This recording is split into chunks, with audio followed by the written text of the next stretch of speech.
దైవ మర్మములు.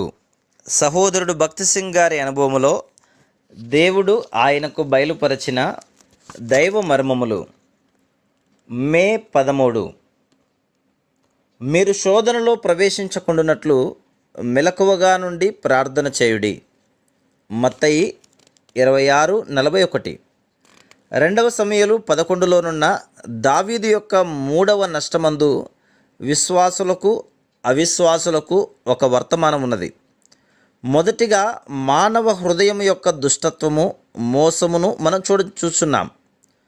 మనం ఎవరమైనా సరే బాహ్యముగా ఎంతో మంచిగా చక్కని వారిగా మనం కనిపించినప్పటికీ అంతరంగంలో సమానముగా చెడిపోయిన వారం, మురికి, రోత, మలినంతో నిండిన వారంగా ఉన్నాం. మన జీవితంలో సత్యమనున్నది లేదు. మన నిజస్థితి నెరుగుటకు మనం ఇష్టం లేదు. దాని విషయమై మనతో చెప్పినప్పుడు మనం బాధపడుచున్నాం. మన అహమునకు దెబ్బ తగులుచున్నది.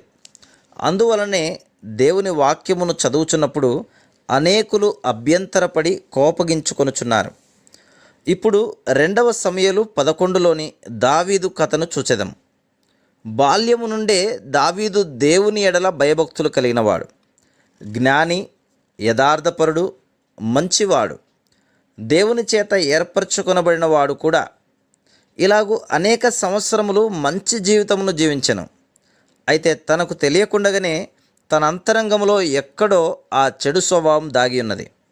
దేవుడు దానిని మార్చితేనే కానీ దావీదు విస్తారంగా వాడబడటకు వీల్లేదు. 2 సమూయేలు 11వ అధ్యాయంలోని ఈ సందర్భం దావీదు దేవుడు తనను ఏ విధంగా చూచుచున్నాడో ఆ విధంగా తన్ను తాను చూచుకున్నటకే సంభవించెను. దావీదు యుద్ధవీరుడు, పరాక్రమశాలి. యుద్ధమునకు వెళ్ళవలసి ఉండగా దానికి బదులు యెరూషలేములో ఇంటి వద్దనే కూర్చుండి ఉన్నాడు. ఇదేదో చిన్న తప్పిదంగానే కనిపించినప్పటికీ దేవుని దృష్టిలో ఇదెంతో గొప్ప తప్పిదమే. 2వ వచనములో పరాక్రమశాలి అయిన దావీదు ప్రొద్దుగురుంకు వేళ వరకు నిద్రించుటను చూచుచున్నాము.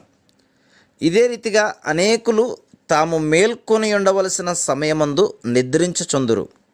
సాతాను బహుదుష్టుడు, యుక్తిగల శత్రువని జ్ఞాపకముంచుకొను.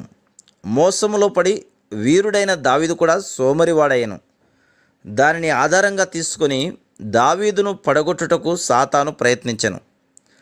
తీరుబడిగా రాజనగరు మిద్దె మీద నడుస్తున్న దావీదుకు శోధన ఎదురయ్యను. దానిని జయించలేక దావీదు పాపము చేసెను. Praise the lord.